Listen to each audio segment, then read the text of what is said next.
Bonsoir à tous et bienvenue à notre réunion du jeudi.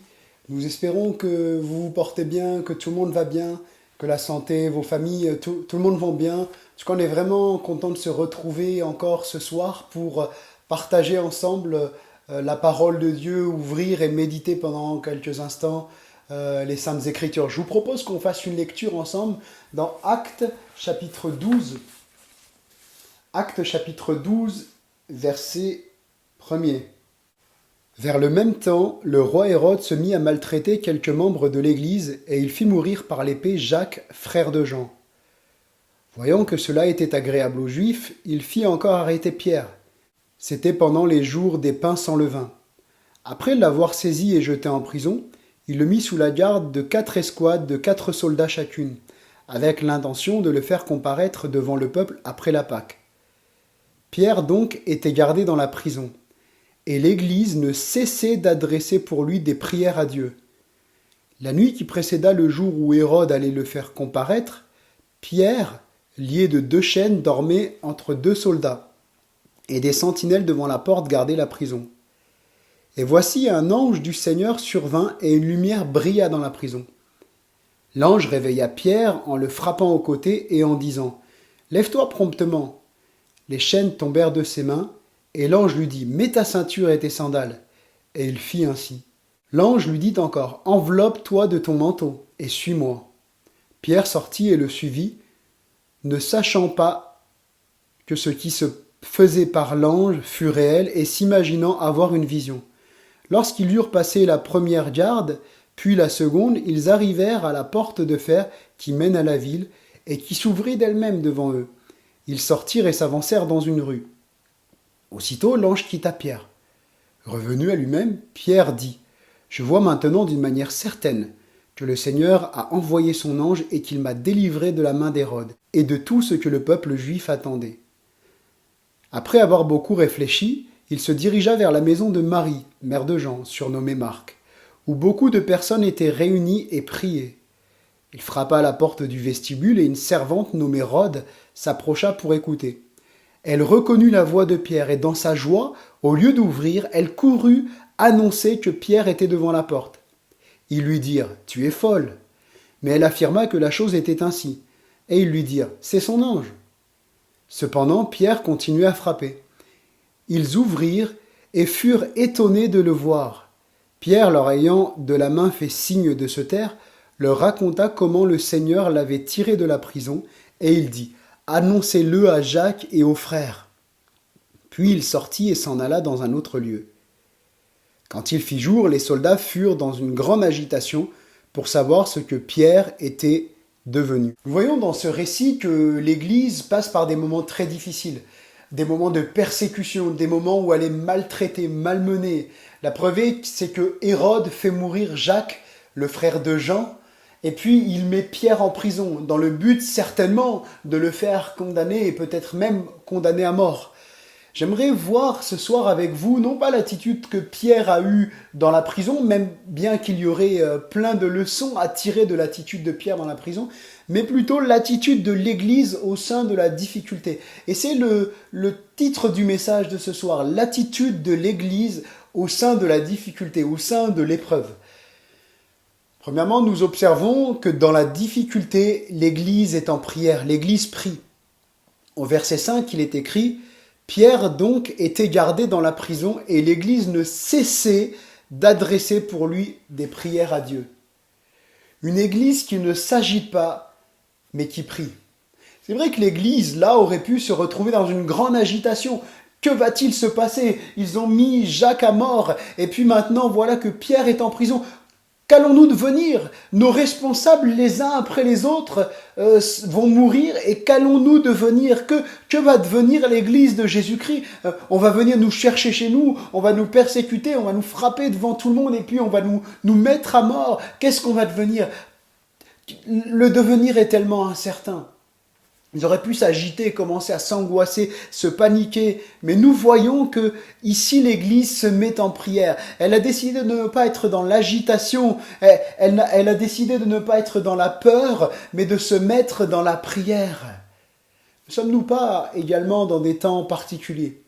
Alors, certes, nous ne vivons pas une persécution des autorités comme Hérode persécutait l'Église, mais nous sommes dans des temps particuliers.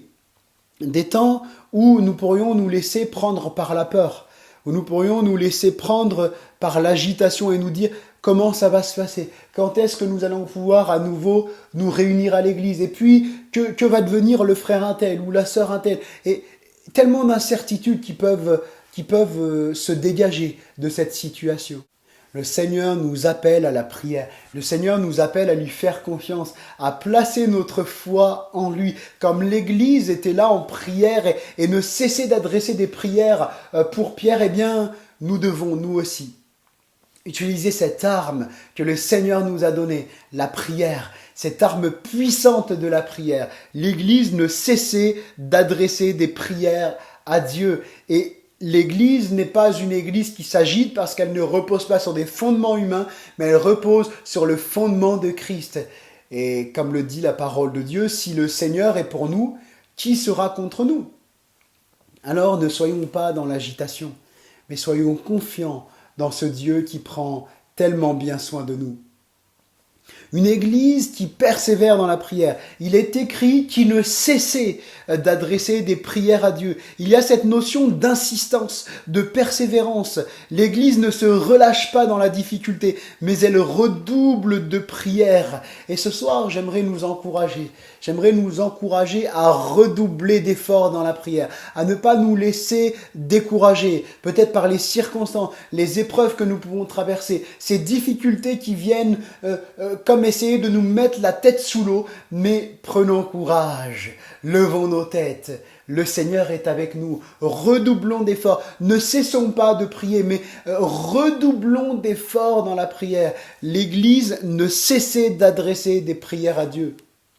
Et nous avons également cet exemple que Jésus nous donne dans la parabole du juge inique, où cette femme va venir constamment plaider sa cause devant le juge. Elle ne va cesser de plaider sa cause. Et puis le juge, à un moment, dit, puisqu'elle me casse la tête, moi je crains pas Dieu, j'ai pas peur de Dieu, je ne crains pas Dieu, j'ai peur de personne, je n'ai égard de personne, mais puisque cette femme vient constamment me casser la tête, eh ben je lui donnais cause, je lui donnais ce qu'elle me réclame. Et puis le Seigneur, par cette parabole, nous dit, voyez-vous, le juge inique, à combien plus forte raison notre Père nous donnera de bonnes choses si on lui demande. Eh bien, ce soir, venons chercher dans la prière tout ce dont l'Église de Dijon a besoin, tout ce dont nous avons besoin. L'Église ne cesse de persévérer dans la prière. Persévérons dans cette prière qui monte vers le Seigneur. Une Église qui prie, bien qu'éloignée. Pierre est en prison, il est loin de l'Église, il est enfermé, et pourtant l'Église prie pour lui.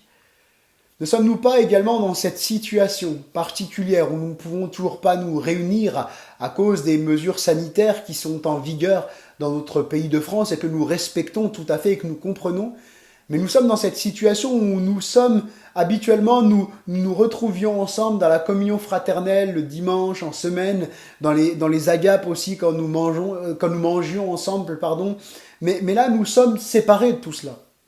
Mais pourtant, nous avons cette possibilité tellement bénie par la prière de pouvoir nous unir et prier les uns pour les autres. Une église qui prie bien qu'éloignée. Leur responsable, un de leurs responsables, l'apôtre Pierre, est en prison. Il est loin d'eux. Physiquement, il est loin d'eux. Mais pourtant, ils vont prier et persévérer pour lui. C'est vrai que pour la plupart d'entre nous, cela nous manque de ne pas pouvoir prier, échanger, rire ensemble, bien que nous sommes conscients, comme je le disais, que ces mesures sanitaires en vigueur sont importantes pour le pays, pour que ce virus s'estompe, mais c'est vrai que ça nous manque. C'est vrai que cette communion fraternelle, elle nous manque. Mais l'Église est appelée à s'unir dans la prière.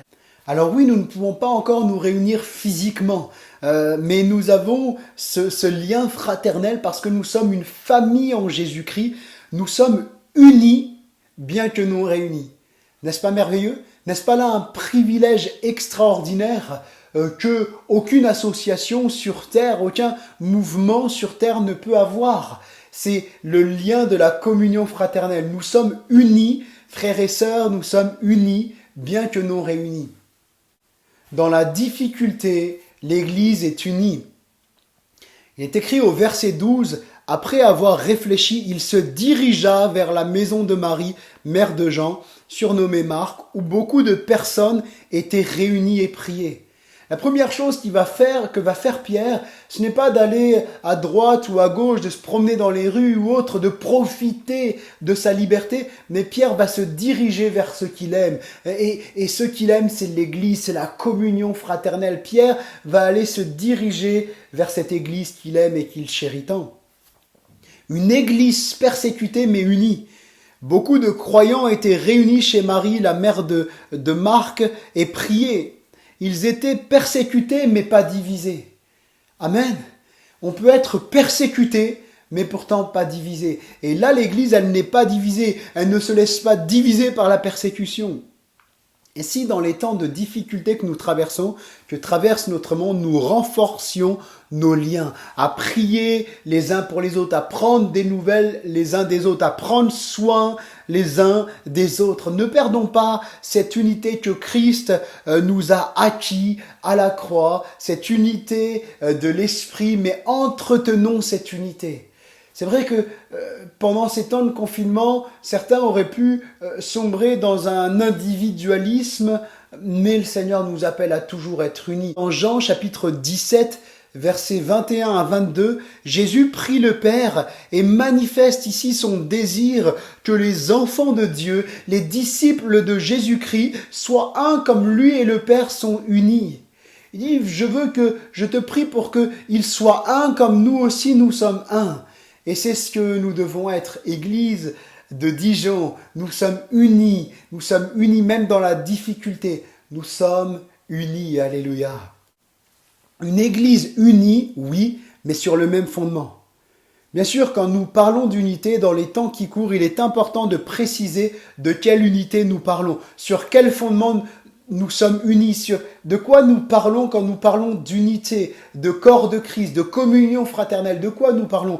Eh bien sûr, nous parlons sur le fondement des Écritures, le fondement de la parole de Dieu. Une unité sans compromis. Comme nous le disions jeudi dernier, nous ne sommes pas tous frères et il faut veiller à ne pas tomber dans les pièges que l'on voudrait nous proposer quand on nous parle d'unité. Il faut bien définir qu'est-ce qu'est l'unité. Quand on nous parle d'unité aujourd'hui, parfois on voudrait nous parler d'interreligiosité, d'œcuménisme. Mais c'est pas à cela que le Seigneur nous appelle. Il nous appelle à l'unité du corps de Christ, c'est-à-dire des enfants de Dieu qui se sont débarrassés de leur vie passée, qui se sont repentis de leurs péchés et qui se sont tournés vers Jésus-Christ et qui vivent une vie en conformité avec la doctrine biblique, en conformité avec les Saintes Écritures. Si l'Église était tant persécutée, c'était à cause de leur foi en Christ, une foi qui s'appuie sur la parole de Dieu, une foi qui ne fait pas de compromis. Et d'ailleurs, de nombreux chrétiens vont payer le prix de leur vie parce qu'ils n'ont pas voulu se compromettre, parce qu'ils n'ont pas voulu accepter le péché, ils n'ont pas voulu accepter ce que le monde leur proposait. Ils ont préféré choisir même qu'on les mette à mort plutôt que de se compromettre. Ils voulaient être fidèles à leur Seigneur, à leur Sauveur et à la parole de Dieu que Dieu leur a laissée. Une unité sans compromis, une Église unie sur le même fondement à Christ et sa parole.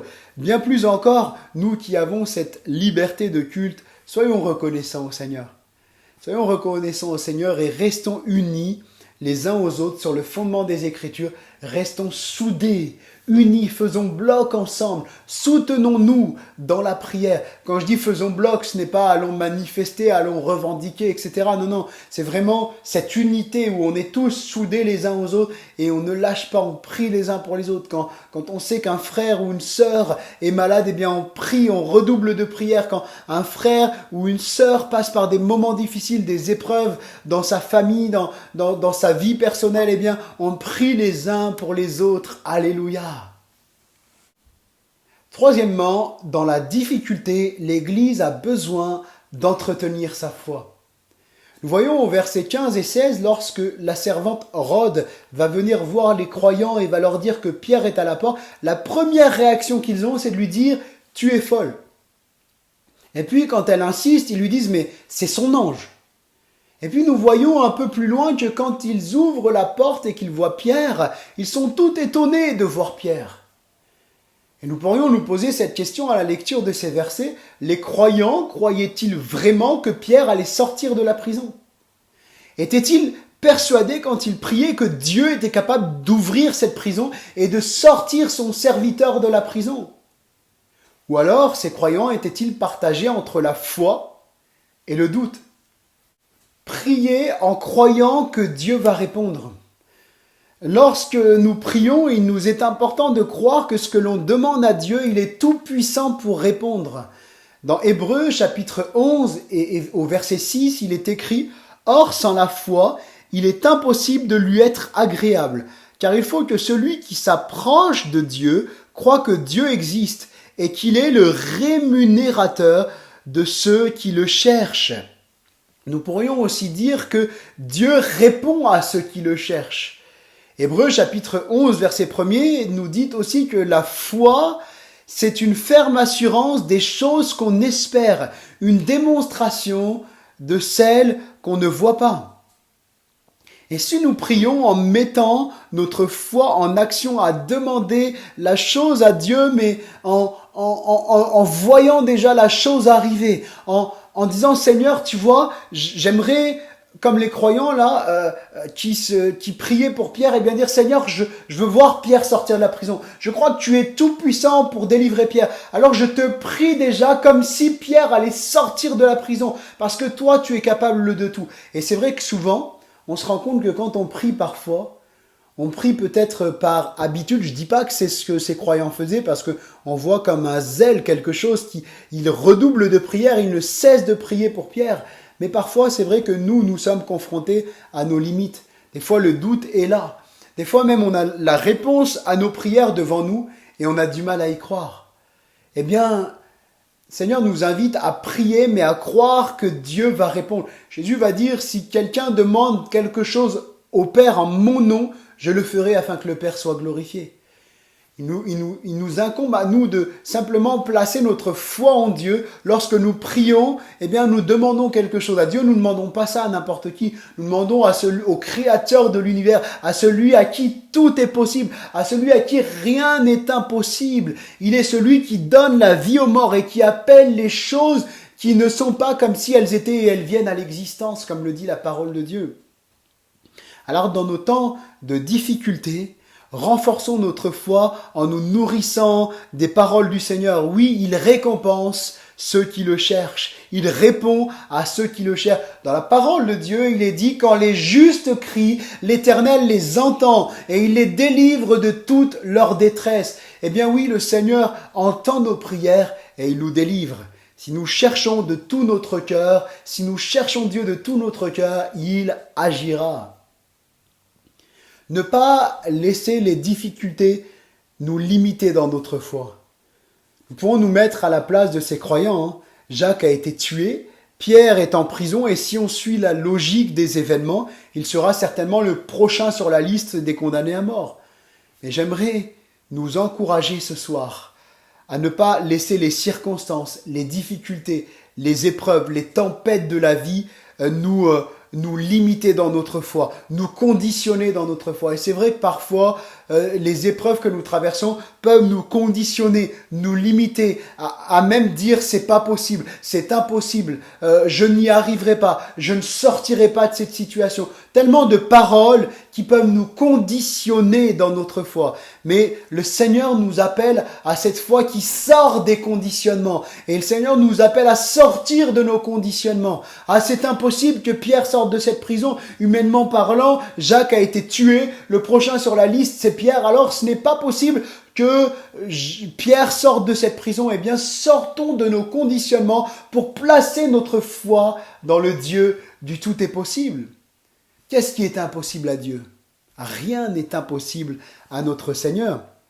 Ne gardons pas les yeux sur notre problème, mais gardons les yeux fixés sur Jésus, parce que lui, il est celui qui nous sortira toujours de nos difficultés. La Bible nous rappelle qu'il n'y a aucune épreuve qui nous est survenue, qui ait été humaine ou qui ne soit au-delà de nos forces, mais avec l'épreuve, Dieu permettra le moyen d'en sortir. Alors, nous pourrions dire que le Seigneur, déjà, il a prévu le moyen pour que nous sortions de l'épreuve. Alors, nous allons sortir de l'épreuve. Courage, tenons ferme, accrochons-nous au Seigneur et dans les temps d'épreuve, renforçons notre foi dans le Seigneur Jésus. Jésus dira dans Matthieu chapitre 28 au verset 18, « Tout pouvoir m'a été donné dans le ciel et sur la terre. » Alors, faisons confiance au Seigneur Jésus.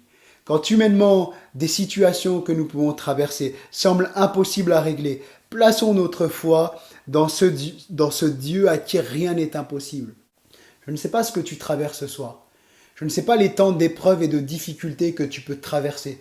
Peut-être ta santé a été atteinte. Peut-être ta famille a été touchée. Peut-être tes enfants, ton épouse, ton époux ont été touchés. Peut-être par la maladie, peut-être par des temps de dépression, des temps difficiles. Eh bien, j'aimerais t'inviter à renforcer ta foi. Jésus dit que tout pouvoir lui a été donné. Il est tout puissant pour te faire sortir de cette difficulté. Fais-lui confiance. Fais-lui confiance. Le Seigneur va te fortifier. Le Seigneur va te relever. Et il a déjà prévu le moyen que tu sortes vainqueur. Si tu restes accroché à lui de cette épreuve, il a déjà prévu le moyen que tu en sortes. Nous avons vu premièrement que dans la difficulté, l'Église prie. L'Église ne cesse de prier. Dans la difficulté, l'Église est unie et ne se relâche pas, mais est unie. Troisièmement, dans la difficulté, l'Église a besoin d'entretenir sa foi. Et puis, pour conclure, dans la difficulté, l'Église vit. Nous voyons qu'Hérode fait mourir Jacques. Il jette Pierre en prison. Et c'est une grande difficulté que traverse cette Église, une grande souffrance pour l'Église que de voir ses responsables être arrêtés, être mis à mort. Mais nous voyons que dans la difficulté, l'Église continue de vivre, l'Église continue de prier avec ferveur, l'Église continue à se confier dans le Seigneur. Alors que bien des organisations humaines auraient baissé les bras, auraient cessé d'exister, eh bien l'Église, elle, continue de vivre. Pourquoi ? Pourquoi même dans la difficulté la plus terrible, l'Église vit? Eh bien, tout simplement parce qu'elle est bâtie sur Christ. Jésus a dit « Je bâtirai mon Église et les portes du séjour des morts ne prévaudront point contre elle. » Alléluia! L'Église du Seigneur Jésus, personne ne peut prévaloir contre elle, personne ne peut la terrasser. Pourquoi? Parce que c'est Christ qui l'a bâtie. Il a dit « Je bâtirai mon Église ». Et une église bâtie sur Christ, c'est une église forte. C'est une église qui vit même dans la difficulté, même dans la pire des épreuves. C'est une église qui continue de vivre. Alléluia. Alors dans ces moments, continuons à avancer, continuons de vivre, continuons de persévérer, d'entretenir notre foi, d'être unis les uns aux autres. Continuons de persévérer dans la prière parce que le Seigneur est là et il prend soin de chacun d'entre nous. Merci d'avoir partagé ces moments avec nous. Que le Seigneur vous bénisse, vous fortifie, vous encourage dans ces temps de prière ce soir, dans ces temps de méditation de la parole de Dieu. Que Dieu vous fortifie, vous encourage. Et on se dit à très bientôt pour un nouveau temps de prière, de louange et d'adoration. Que Dieu vous bénisse. Bonne soirée à tous.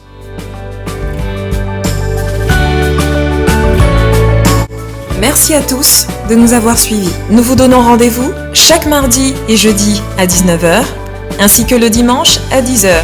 N'hésitez pas à vous abonner à notre chaîne YouTube. Vous pouvez également nous suivre sur notre page Facebook. Pour toute question ou demande de prière, vous pouvez contacter l'équipe pastorale qui se tient à votre disposition via le site internet add-dijon.com. Que Dieu vous bénisse.